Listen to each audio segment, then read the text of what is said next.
అందరికి నమస్కారం. ఇవాళ ఎట్లుంటుందంటే కాంగ్రెస్ వాళ్ళ బిహేవియరు ఢిల్లీలో ఎవరు ఉంటే నాకేంది, గల్లీలో ఉంటే అయిపోయాయి, ఇదే స్టోరీ.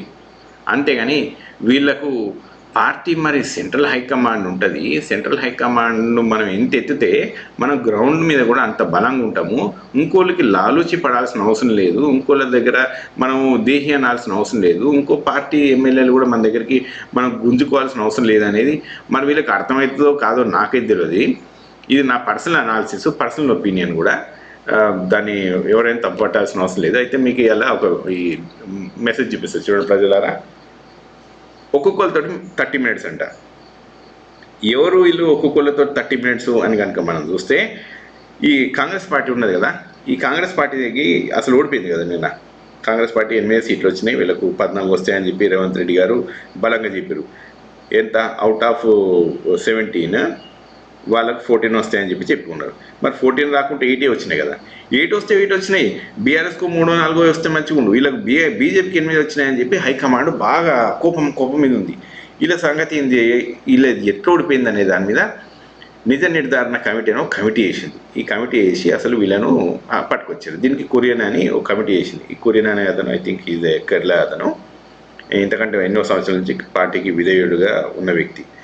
నాకు అర్థమైన ఆన్సర్లు, ఇక మనం ఏం చెప్పినా ఏం చెప్పుకున్నా కానీ, ఎప్పుడైనా ఒక పార్టీ గెలవాలి ఓడిపోవాలంటే క్యాండిడేట్ సెలక్షన్స్ చాలా ఇంపార్టెంట్ ఉంటుంది.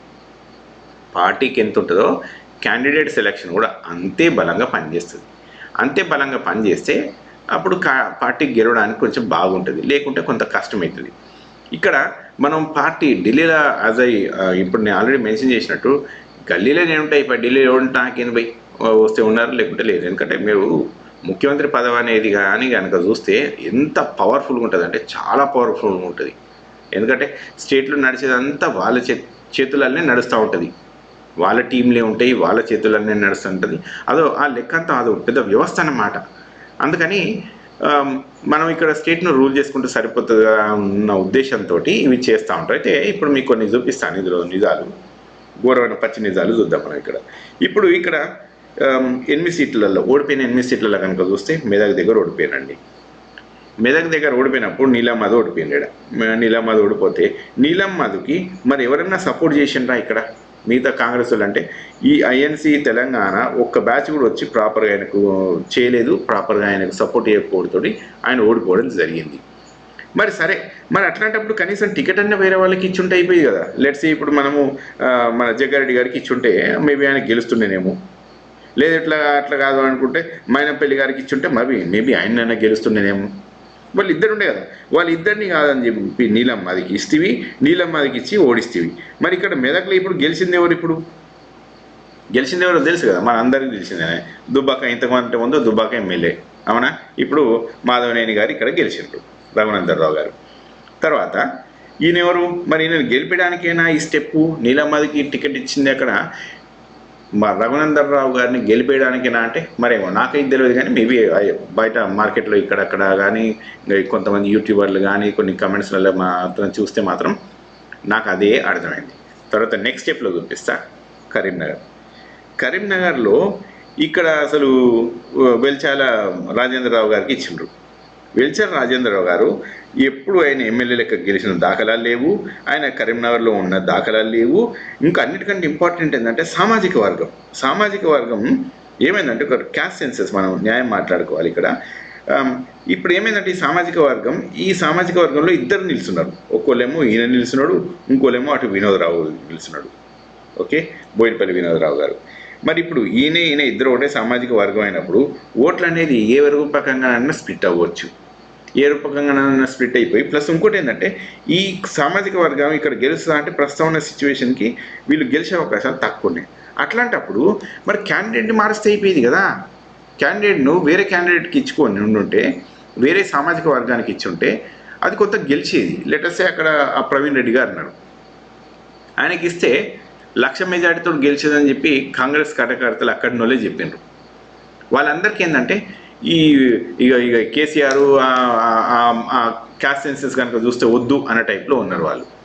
సో అట్లాంటి సందర్భంలో కాంగ్రెస్ పార్టీ గెలవాలి అనుకున్నప్పుడు ఆ సామాజిక వర్గాన్ని పక్కకు జరిపేసి వేరే సామాజిక వర్గానికి ఇచ్చి టికెట్లు మంచిగా గెలిపించుకోవాలి. కానీ అది చెయ్యలేదు. మరి ఎందుకు చేయలేదు అంటే మేబీ బండి సంజయ్ గారిని గెలిపడానికంటే ఆల్రెడీ బండి సంజయ్ గారు అక్కడ కొంత స్ట్రాంగ్ క్యాండిడేట్.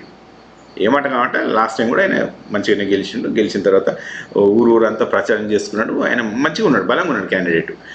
అట్లాంటి బలమైన క్యాండిడేట్కి నువ్వు బలమైన క్యాండిడేట్ను నిలిచోబెడతావా ఇక, లేకుంటే ఎట్లయితే ఎట్లా ఎవరిది పడితే వాళ్ళని నిలిచోబెడతావా అక్కడ?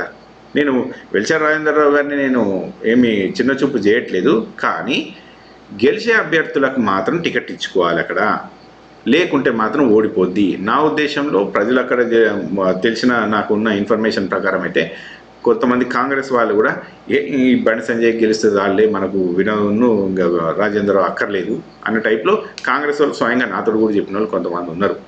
సో మరి అట్లాంటి సందర్భాలు కూడా జరుగుతూ ఉంటాయి. ఓకే, సో అందుకని 2వ సీటు ఓడిపోయింది. ఇక 3వ సీటు చూసుకుందాం మనం. సికింద్రాబాద్. ఇదైతే ఎంత సిగ్గుసరం లేని టికెట్ అంటే అబ్బా, అసలు ఇది అసలు చెప్పడానికే నాకైతే అసలు మాటలు కూడా రావట్లేదు.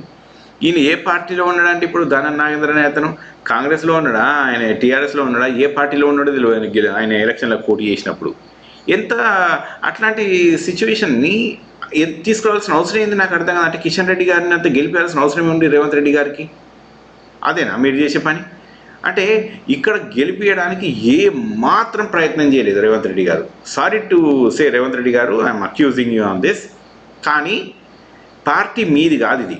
కాంగ్రెస్ పార్టీ అనేది మీ ఇంటి పార్టీ, సొంత పార్టీ, కేసీఆర్ లాంటి పార్టీ కాదు ఇది. This is a national party. దీనికి నేషనల్గా కూడా చాలామంది కార్యకర్తలు ఉంటారు, వాళ్ళకు మనోభావాలు ఉంటాయి, ఈ పార్టీకి కొంత ఐడియాలజీ ఉంటుంది. ఈ ఎట్లా పడితే అట్లా టికెట్లు ఇప్పించుకొని మీ ఇన్ఫ్లుయెన్స్ని ఎట్లా పడితే అట్లా యూజ్ చేసి హైకమాండ్ దగ్గరికి మీకు మాత్ర చతురతతో యూజ్ చేసి ఎవరికి పడితే వాళ్ళకి టికెట్లు ఇచ్చి ఇక్కడ కొమ్ము ముంచిండ. ఇవాళ ఇక్కడ కనుక చూస్తే అనవసరంగా సికింద్రాబాద్ టికెట్ వేరే ఎవరికి ఇచ్చినా గెలుస్తుండేనేమో నన్ను అడిగితే. కిషన్ రెడ్డికి హైగా కాంపిటీషన్ ఇస్తుండే, ఖచ్చితంగా ఎవరికి ఒక అనామకుడికి ఇస్తే కూడా గెలుస్తుండే. ఓకే, అది చేయలేదు. తర్వాత మల్కాజ్గిరి. రేవంత్ రెడ్డి గారు, Malkajgiri your sitting MP constituency. మీ సిట్టింగ్ ఎంపీ కాన్స్టిట్యుయెన్సీని కూడా మీరు గెలిపించుకోకపోతే మీరు ఎట్లా ముఖ్యమంత్రి, మీరు ఏం గెలిపించినట్టు నాకు అర్థం కాలేదు ఇప్పటిదాకా. మల్కాజ్గిరిలో ఒక్క ఎమ్మెల్యే గెలవలేదు, ఇప్పుడు ఎంపీ గెలవలేదు. మరి ఏందండి మీరు ఎట్లండి ముఖ్యమంత్రి అయినట్టు? అసలు నాకు అర్థం కాదంటే బేస్డ్ ఆన్ వాట్ మీరు ముఖ్యమంత్రి అయినరు? ఇట్లనా? పార్టీ అంటే గెలిపించుకునే దమ్ము లేకుంటే ఇంకా ఎందుకు మరిగా? ఇప్పుడు మన క్రితం ముఖ్యమంత్రి ఇప్పుడు ఎవరు మన వైఎస్ రాజశేఖర రెడ్డి గారిని చూసుకుంటే వాళ్ళు గెలిపించే లీడర్లు, గెలిపించుకున్నారు, తీసుకొచ్చుకున్నారు.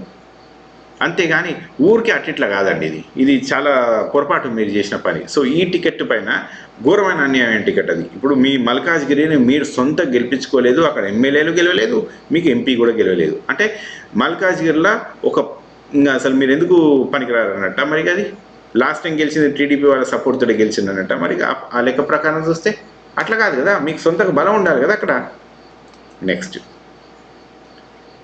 చేవెళ్ళ.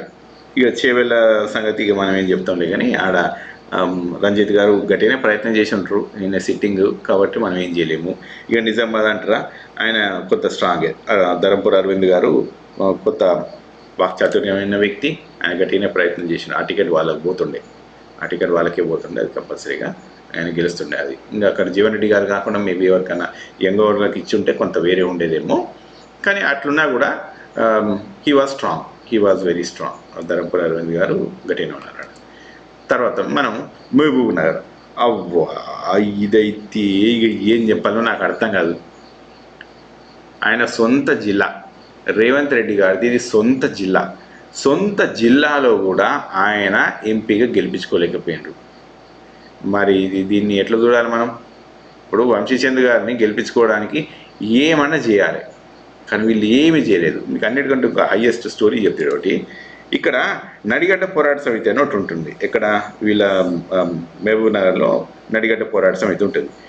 నడిగడ్డ పోరాట సమితిలో ఈయన రంజిత్ గారు అంటారు. ఈ రంజిత్ గారు ఈయన మొన్న ఎమ్మెల్యేగా కూడా కంటెస్ట్ చేసిన అక్కడి నుంచే చేసినప్పుడు ఆయన సపోర్టు బీజేపీ వాళ్ళకి ఇచ్చిండు. నేను కాంగ్రెస్లో చేనేత ముర్రో అని ఎప్పటి నుంచో మొత్తుకుండే ఆయన. నేను చేనేత తీసుకోండి అనే టైప్లో ఉంటే ఆయన కాంగ్రెస్లోకి దరిదాపులలో కూడా రానియలేదు వాళ్ళు. ఇంకెందుకు రానియలేదు అనేది అక్కడ లోకల్ పాలిటిక్స్ అంతా వేరే స్టోరీ. కానీ ఆయన జెన్యున్గా కొత్త ఫైట్ చేస్తున్న వ్యక్తి రంజిత్ కుమార్ గారు. ఆయనని తీసుకోకుండా ఇక ఆయన పార్టీకి దూరం జరిపేస్తే వాళ్ళను అదేంటి బీజేపీ వాళ్ళు దగ్గర తీసుకుంటారు, వాళ్ళు పిలుచుకున్నారు. ఆయన కొంత సపోర్ట్ చేసిండు. అక్కడ సపోర్ట్ చేసినందుకు బీజేపీకి ఇంకా 60,000 ఓట్లు వచ్చినాయి ఆ కాన్స్టిట్యున్సీ ప్రకారం. కేవలం గెలిచిన డికే అరుణ గారు 4,000 ఓట్లతో గెలిచిండు. మరి అంత ఇన్ఫ్లుయెన్స్ ఉన్న క్యాండిడేట్ని పార్టీలో జాయిన్ చేయించుకొని ఆ ఎంపీ టికెట్ గెలిపించుకుంటావా, లేకుంటే ఏమైనా నాశనం కానీ ఏమో గల్లీలో ఉంటాయి ఢిల్లీ ఎవడు ఉంటా నాకేంది అనే దానికి వస్తారా? మీరును ఈ కర్ణాటకలో డీకే శివకుమార్ గారు ఇక్కడ 6 సీట్లు, అక్కడ ఒక 10-12 సీట్లు ఇంకా లాగిన్ ఉంటే ఎట్టుంటుందో సిచ్యువేషన్ చూడండి. కాంగ్రెస్కి ఇప్పుడు 240లో ఉన్న ఐఎన్సీ ఇండియా బ్లాక్కి 240 నుంచి ఇది 255 260 కాడ ఉంటే వాళ్ళని ఆపడం అసలు ఎవరి తరంగా ఆకపోతుండే. ఖచ్చితంగా గవర్నమెంట్ ఫామ్ చేసేది. సో ఇవాళ కాంగ్రెస్ పార్టీకి ఓడిపోవడానికి కారణం వీళ్ళిద్దరే నన్ను అడిగితే. ఒకటేమో రేవంత్ రెడ్డి, ఇంకోటేమో డీకే శివకుమార్. వీళ్ళిద్దరూ కాంగ్రెస్ని అసలు ఖతం చేసేసిండ్రు. 2 రాష్ట్రాలు అధికారంలో ఉన్న రాష్ట్రాలు, అన్నిటికంటే కామెడీ ఏంటంటే అధికారంలో ఉన్న రాష్ట్రాల్లో ఓడగొట్టిరండి వీళ్ళు. అధికారంలో ఉన్న రాష్ట్రాల్లో ఎందుకు ఓడగొట్టినరో అది మరి వాళ్ళకి తెలవాలి, హైకమాండ్కి తెలవాలి. హైకమాండ్ కూడా ఒక మాట, మీరు ఏం హైకమాండు, మీ కథ ఏంది, మీ కార్కన్ ఏంది అసలు అర్థం కాని ముచ్చట. ఇప్పుడు కొత్త హైకమాండ్ అన్నప్పుడు మీ ఏజెన్సీ మీకు ఉండాలి, మీ నెట్వర్క్ మీకు ఉండాలి. ముఖ్యమంత్రి మీద డిపెండ్ అయి ఉంటే ఎట్లా అండి? ఇది ఎట్లా పనిచేస్తుంది? అది you guys are just blindly following your own circuit. ఆ సర్క్యూట్ నుంచి బయటకు వచ్చి కొంత గ్రౌండ్ మీద అప్పుడు ఇప్పుడు తిరిగి గ్రౌండ్ మీద ఇంకా కొంతమంది లీడర్లను తీసుకొచ్చుకొని అసలు ఏమవుతుంది స్టోరీ అనేది చెప్పించుకోవాలి మీరు. అప్పుడైతే కానీ పార్టీ కొంత బాగుపడే అవకాశాలు ఉంటాయి. లేకుంటే ఇగో ఈ అధికారంలో ఉన్న చోట్ల ఎట్లయితే ఓడిపోయినరో ఫ్యూచర్లో కూడా అట్నే ఓడిపోతారు. Just look at BJP. వాళ్ళ అసలు నెట్వర్క్ ఎంత బలమైన నెట్వర్క్ ఉంటుంది. వాళ్ళ నెట్వర్క్ను అసలు బీట్ చేయడం అంత ఈజీ కాదు. బట్ వాళ్ళు ప్రజలలో లేరు, కేవలం వాళ్ళ నెట్వర్క్ ద్వారా గెలుస్తున్నారు. మీరు ప్రజలలో ఉన్నారు. ఒక 30% of the people still at any given point of day and time they like ideology of Congress party. ఖచ్చితంగా ఉంటుంది అది. ఏ రోజైనా చూసుకోండి 30% వరకు ఉంటుంది ఆ బ్యాచ్కి. అట్లాంటప్పుడు అంత పెద్ద ఓటు బ్యాంకును పెట్టుకొని మీరు అసలు అధికారంలోకి రావడానికి ఇంత కష్టపడుతుండ్రే అంటే ఏమన్నట్టు? అంటే there is a gap between you and people. What is that gap? అంటే ఈ నెట్వర్క్ అన్నమాట. కానీ బీజేపీకి ఏముంది? ప్రజలలో లేరు, ఈ నెట్వర్క్నే లాక్కొని ముందరికి వెళ్ళిపోతున్నారు. This is how the tactics are moving. So నన్ను అడిగితే ప్రజలారా, ఈ కాంగ్రెస్ పార్టీ మంచిదే, కొంత ఐడియాలజీ మంచిదే, సెక్యులరిజం ఉంటుంది, కొంత డెమోక్రసీ ఉంటుంది, కొంత ఎవరైనా మాట్లాడవచ్చు ఆ పార్టీలో. కానీ గల్లీలో ఉన్న లీడర్లు మాత్రం వీళ్ళు నిజంగా దారుణం అండి. వీళ్ళే రాజకీయాలకే పనిచేస్తారు తప్ప దేశ అభివృద్ధికి పనిచేస్తారని నాకు అయితే అనిపించదు. This is my personal opinion. మీరు ఎవరు దీన్ని వేరే విధంగా తీసుకోవద్దు. ఓకే, నెక్స్ట్ వీడియోలో మళ్ళీ కలుద్దాం. Thank you very much.